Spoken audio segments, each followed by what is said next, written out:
Hello, I'm James, Hi, I'm Jimmy, and welcome to A Job Done Well. the podcast that helps you improve your performance and enjoyment at work. Good afternoon. Afternoon, James. What are we talking about today then? Today, we are going to help people have better and easier interactions with difficult people. Okay, is this code for how to talk to people without losing your shit? Is that what you're telling me? Exactly. You know the ones, James. You're in a meeting, you've just done a fantastic presentation, everyone around the room is nodding and smiling, and then that one person says, yes, I agree, but, and immediately you get the rush of blood. So we all work with difficult people. They don't listen, they're opinionated, bullies. The one thing they have in common, they're not easy or enjoyable to work with. But by the end of the day, we will help people be able to work with them more productively. Are we going to list any of these people today or not? Well, it'll be like looking in the mirror, I think. All right, there's something to look forward to there. Go on then. So before we get to that, what's been going on in your life? Well, James, I've just been experiencing that age-old saying, and it's just so true. It's the hope that kills you. As a Nottingham Forest fan, we have played, in the first 3 games, we have played the best football I've seen them play and the worst football I've seen them play. The problem is, my expectation now is they're up here. You know, they've been in the Premier League, they got into Europe, they've spent £200 million on players. They are going to be fantastic. And at the weekend, they were awful. And it genuinely is the hope that kills you. If I wasn't expecting them to win, it'd be right when they were shit. But I was expecting something and I was so disappointed afterwards. Football's a horrible game. I've got a question about this. Go on then. Well, do you think I give a damn? No, I don't. I am just expressing my envy for the fact that hope, it never impacts you. You don't care. I don't. We need a listener poll. How many people care how Nottingham Forest are doing? Well, they might not care about Nottingham Forest, but I'm telling you, the majority of people care about some form of football or sport, James. That you don't like any of. I'll tell you. Yeah, Anyhow, swimming. That's my favourite sport. Swimming. Synchronized swimming. It's good. I love it when they hold their noses and disappear into the water with their legs up. I think it must be a bit kinky. Oh, there's just a plethora of insults and piss taking opening. I want to stop there. You tell me what you've been up to then. Well, it's been a very big week in the Lawther household. My eldest daughter has left. She's flown the nest. Yeah, she's flown the nest. She's got a job down in the smoke in London and she's gone. I put her on the train yesterday and she is not ever coming back. It's not like when she goes to university and she's going to come back. She has gone and she's got no intention of ever coming back. Well, she's not even going to visit you. Well, probably not. No, you have to be on me, yeah. No, of course she'll come back, but it's just a bit odd, isn't it? It's a bit final, isn't it? It's 20 odd years with this child and then all of a sudden they go. And it's not a child anymore though, mate. Not a child anymore, so it's a bit strange. But there you go, that's what's happened in the Lawther household this week. Big week. Yeah. Anyway, go on then. So talk to me. Difficult people. Why am I worried about this then? Why should anybody listen to this podcast? I think the thing is, difficult people are not rare. You know, it's that we all work with them. And even if I think back to my most favourite job in my most favourite organisation, when I was enjoying it the most, I still found there were difficult people around. Yeah. There's always one or two. Workplace conflict is one of the top 5 stressors that people say, impact their performance and enjoyment at work. So, is that a Jimmy fact, or have we got that from somewhere reliable? James, stop worrying about where we got facts from.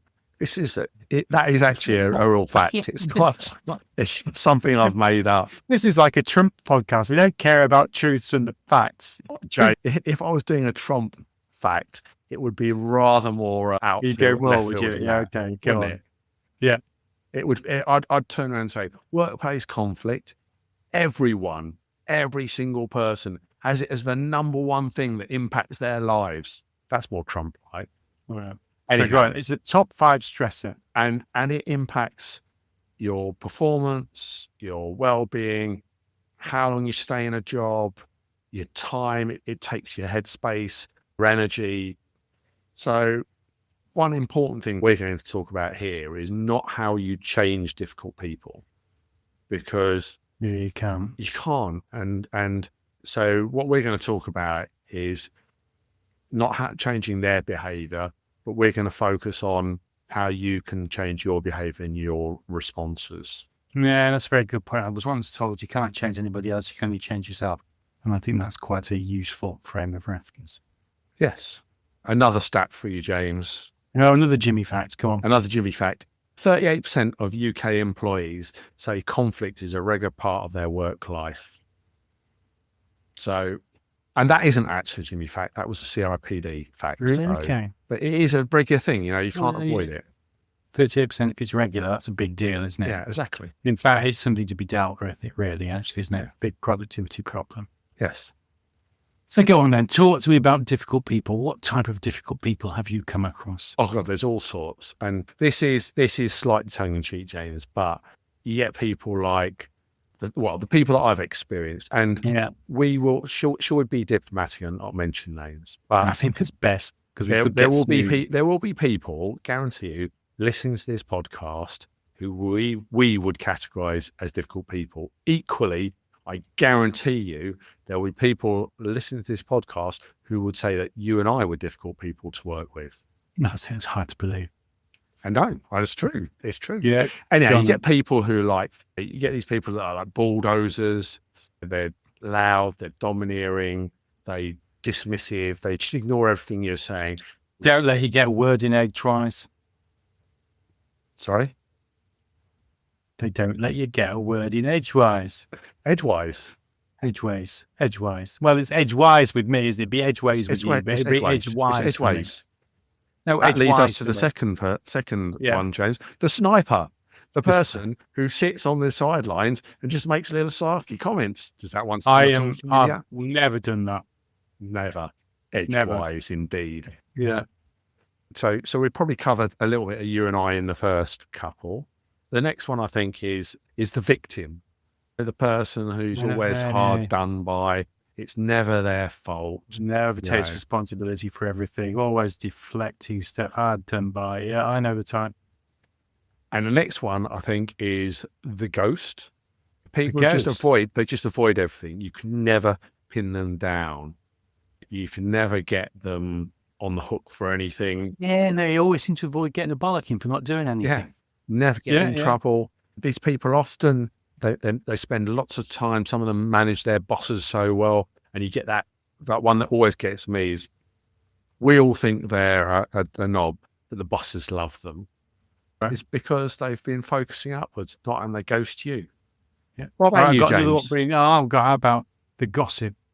Oh, yeah. Somebody who just spreads rumor, creates drama, shares confidential information, whole 9 yards, undermines trust, that type of person. Do you know, James, there was one point early in my career when I was working in betting shops, my nickname was Mr. Gossip.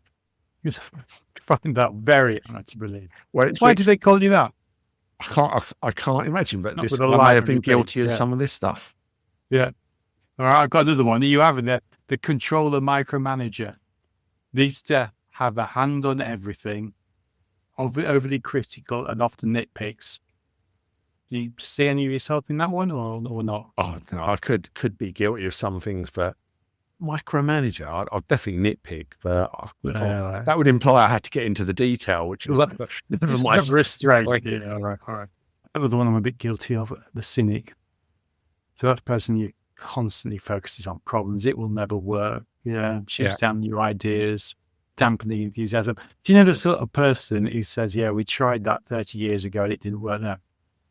That's why I left work. I turned into that man. I had tried it 30 years ago and it didn't work then. So the old wasn't invented here syndrome. Yeah, that's a good one. In fairness, I am one of the organisations we worked together in. I left because I felt that people thought I was a cynic. And at that point, I thought, actually, I don't want to be that. I actually don't want to be that person. Time to go. Yeah. Drama queen. You ever come across a drama queen? Just lots of emotional outbursts, unpredictable. James, I've never done that in my Very life. good. It's like it's scripted, isn't it? Yeah. And the one which I just gets my care absolutely. Yeah, the passive aggressive type. Yeah. Yeah, so just don't really know how to describe it, but they're never overtly in your face, but it's just this stream of negativity does my head in.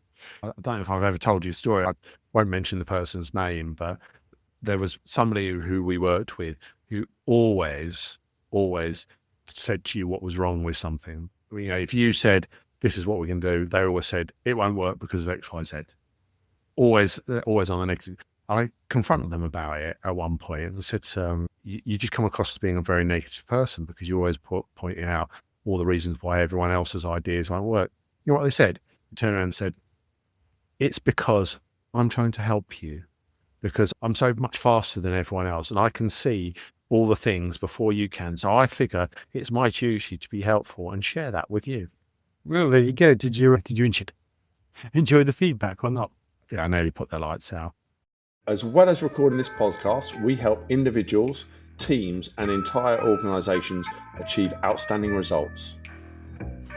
If you'd like to find out more about how we can help you, please get in touch. Email either jimmy@ajobdonewell.com or james@ajobdonewell.com. Go on then, give me some of your experience then, dealing with difficult people. What do you have to put up with? Oh, God. Too many to name, James. Some of them are listening in today, I'm sure. But I think an interesting point is sometimes I think the ones that I find more difficult won't necessarily be the ones that people you find more difficult. So that last one you talked about, passive aggressive, that I find difficult because I hate hypocrisy. So there you've got somebody who is saying one thing and they mean something else. So that I react to. I find that sort of person really difficult to deal with, but you might not. So I think one thing to consider is how you react to other people can be a reflection of their behaviour, but equally it can be a reflection of your experience, your values and stuff like that. And I think the other point which people should reflect on when we're going through this is I'm sure there are a number of people throughout my career that find me difficult. And it's understanding if you show up as being a difficult person for others, why do you show up as being difficult? I remember when we were at Cat 1 together, some of the teams that were supporting us in sales, I remember them talking to me and they said that I was a very demanding customer and they had actually understood that when I said I wanted X, I didn't actually know I wanted X. I was just saying it out loud and it was just my initial thoughts, but I said it really confidently. And they learned that about me. And then when they explained it to me, I learned that about me as well. So I realized that I was sounding too definitive about my request and I wasn't always right. So sometimes giving people that feedback can help them learn about why they're difficult as well. So what about you? Yeah, I totally get that. I mean, on a personal basis, we jested earlier on, but I can be just a prize sniper and cynic. I can. And my reasons for doing that is I hear people talking about things which I honestly don't believe will work, and I honestly think they're a waste of time, and that is almost my go-to position. And my rationale for doing it actually is just because I don't want to do it, and I want us to move on with something more productive. However, it's really not helpful. And when it's with people I've worked with for a long time, and they know me, they're quite happy to slap back. And as you rightly say, that puts you back on the right foot and put you in a better frame of mind. But it's never really helped me being a sniper or a cynic. It has given me some sort of black humorous moments, but it doesn't really take me anywhere. So I think there's that point there, which is if you find yourself being that person, don't be that person because it didn't help you. Do you remember when we were part of the same team and we used to ask people to come in and present to us and we wanted their ideas and we wanted to really support their ideas.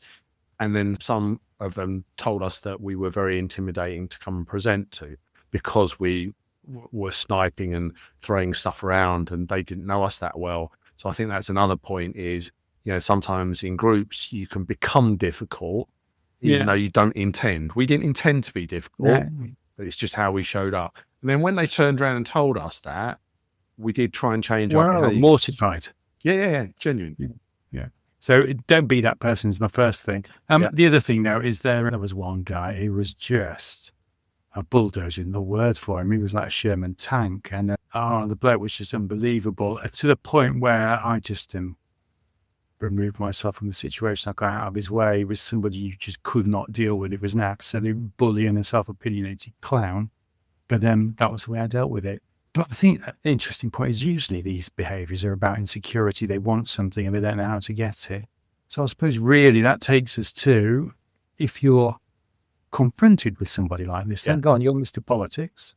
How should I not see a red mist? What should I do to stay grounded? Well, I think there's a few things that you can do, James. I think the first point is remember you can control yourself. You can't control them.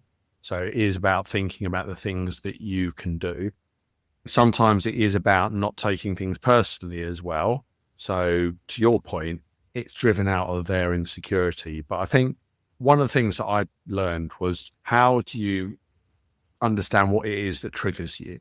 So what are the situations, who are the people that really get you, and build that understanding of what the triggers are.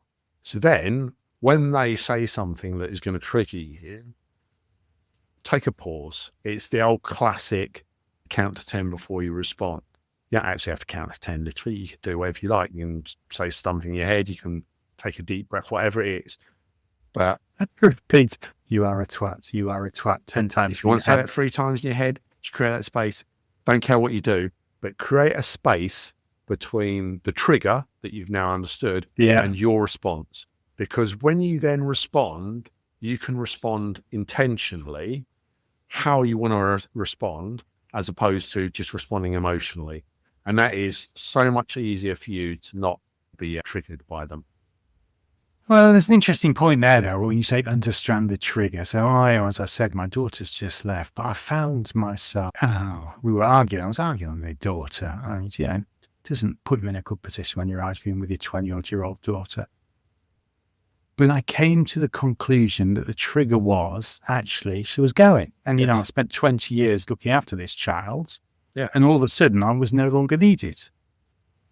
But once I'd understood that was the trigger for me and I was responding badly to it, then I was able to calm down some of my worst behaviours. Yeah. But it is understanding the trigger is really very important. So I totally agree with that. So take time to think what the trigger is. And once you've created that space and you're going to respond, just don't take the bait.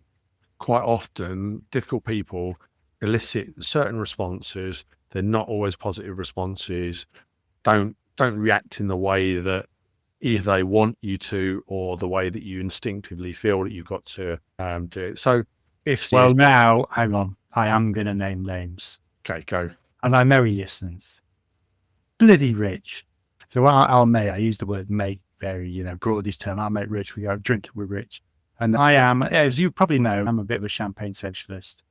And we were out and we had a couple of pints and he just started pushing my hot buttons. And of course, I couldn't help myself. I'm about 3 pints in. So all of a sudden, I'm biting.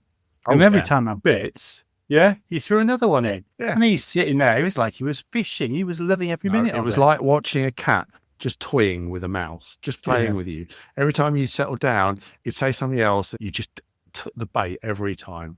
Yeah. So what I need to do is stop and say, you are a twat in my head 3 times. And then I'll be better. And then respond. But then I'd probably not have 3 pints when you're dealing with these people either. Yeah. But also, don't take the bait. Don't take the bait, but respond in a productive way. So if somebody, to your point earlier, is a bulldozer, trying to fight a bulldozer with strength isn't the answer. Trying to fight a sniper with a cheap shot back isn't the answer. Find ways of nullifying their impact. It's that classic old cliche. Wasn't it Obama said, when they go low, we go high, and all that sort of stuff? Just don't behave the way they are. Yeah. The next thing I think about is also... interesting, that one. It's not don't behave the way they are. It's maybe don't behave the way they expect. Good point. It's very interesting. If you look at what's going on in the States at the moment, the whole Gavin Newsom thing with his trolling Trump with his tweets. Right, so he's responding in exactly the same way. Yeah. But it's definitely having an impact. Whether or not it's a good impact will remain to be seen. But there's a classic case of dealing with a different person. All right. So don't take the bait. Yeah, and then Rick, I think next time I'm not taking the bait. don't take the bait and set some boundaries, James. Oh, go on then. What's that then? I think sometimes either set the boundaries with the person, which often means you have to call out their behaviour and explain to them, James, I don't want to talk politics with you because you and I are going to disagree. So, set some boundaries. Or in some instances, sometimes the boundaries you have to set are internal. In other words, I'm just going to avoid the situations with that person where they are getting under my skin, where they're taking my energy. And so set some boundaries either internally or externally with that person. Yeah. All right. So I've understood the trigger. I'm not taking the bait. I've set some boundaries. Anything else? Well, I think also sometimes when it's a relationship you're with the person quite a bit, think a bit more deeply about the reason for their behaviour. So you're just thinking they're a bully or whatever. But sometimes if you think, to your point, a lot of the behaviour is driven by insecurity. And if you just try and think more deeply and try and get some understanding about what's behind the behaviour, is it fear? Is it insecurity? What else could be true about the situation that they're seeing that you're not? I think that deepening that thought might change your mindset about people, and so that also helps. And that's a bit like one of those 7 habits, isn't it? Seek first to understand and then be understood. But the very fact you do that, it's like giving yourself extra options, aren't you? Yeah. Yeah. You're creating options for yourself. So I think that's really very, very important. It also helps a lot of the situations to depersonalize it.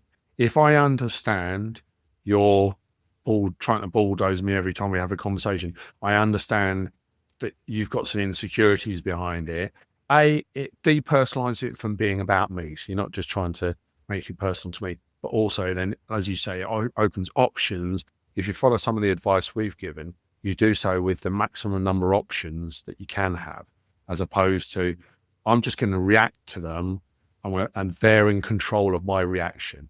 And you're almost like a puppet on a string, aren't you, in those situations? What we're talking about here is cut the strings, choose your behaviours. The show you're listening to right now brings you insights to help you improve performance and enjoyment of work. It takes a long time to produce, but we think it's well worth it. It's all in the name of helping you getting the job done well. All we ask in return is that you share the link to this show with someone that you think would benefit from it. And if you haven't already, click on follow the show wherever you're listening to this podcast right now. Anyway, let's get back to the show. So that's all very well, but if it's an ongoing problem, and this person is constantly hard work, how would you go about dealing with that? So the way I would think about it, James, is if you know it's going to be a systemic problem and it's long and it's ongoing, I'd start to document my key interactions with that person. And because I think that gives you a little bit more evidence of what's actually happening. It makes you think about it a little bit more. And when you think about it, you'll generate some more options. The second thing I'd do is I'd build some allies and get some perspective from others, talking to other people about their experience of this person. So is it something that relates just to you? In which case you can think about how you deal with it. Sometimes you do need to be quite assertive with somebody about the impact they're having on you. So if they are continually doing this, you do need to really talk to them about it. If you don't let them know, as we said about the people who used to come into our team and found us intimidating, we were mortified when we found that out, weren't we? And so I think sometimes you have to call out the behaviours, particularly say if it's a long ongoing thing, it's not just a one-off. Then I so think if it's but by assertive you mean actually sit down and have a step conversation. Then when you do this, this is what it means. This is the impact on me. Help them, let them know, because they may not understand the impact they're having. Yeah, and as you rightly said, we were mortified when we got that feedback. And remember your boundaries. You've got to protect your energy. You've got to protect your well-being. So set yourself some boundaries. And that may mean times you have to choose where you're working, how you're working, the teams you're in and stuff like that. And that's not easy and that can take a while. but sometimes that is important to have some boundaries in your life. Give me an example then, man. I'm not sure I get that one. So there have been times when I've done all these things to try and improve situations. Yeah. And actually I found it easier to go and work in a different team, go and work in different projects, maybe even change roles altogether. Okay. Just because you've got to get yourself out of that, because you've got to look after your energy, your life, your well-being. Yeah. No, But- totally go. But to be honest, before you're doing that, one of the things I'd consider doing is escalating. So if you are having a systemic problem and you know that this person continues to do this to you and to others, and you've tried some of these things, then you should be escalating and getting some help.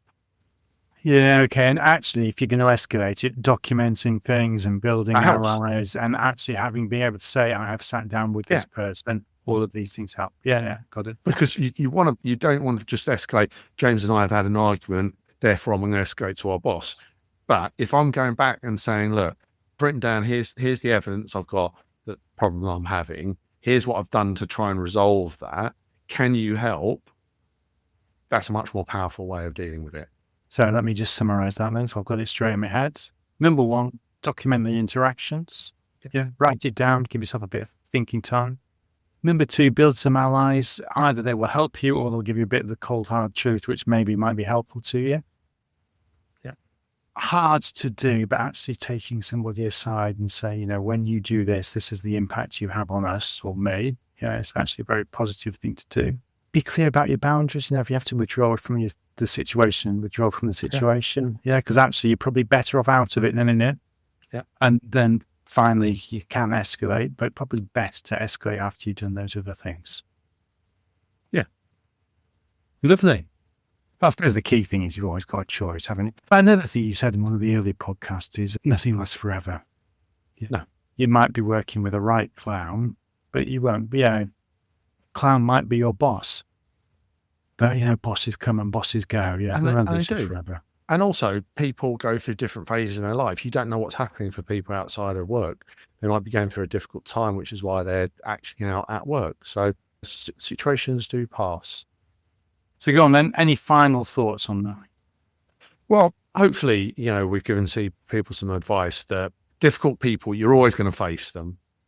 It is a little bit of a personal thing, as in I find different people difficult than you will. Yeah. It's often not personal. It's not about you. And we've shared some of the things that you can do to deal with situations in the moment, or if they are ongoing situations. Lovely. And I think the thing for me is always seek first to understand. So try and understand what is driving their behaviour, because that just gives you room to maneuver. Yeah. And you'll be pleased to know, James, we have got some follow-ups later in season 3 on this, which will also help, where Amanda's going to join us and talk about specifically how you have those difficult conversations that we touched on.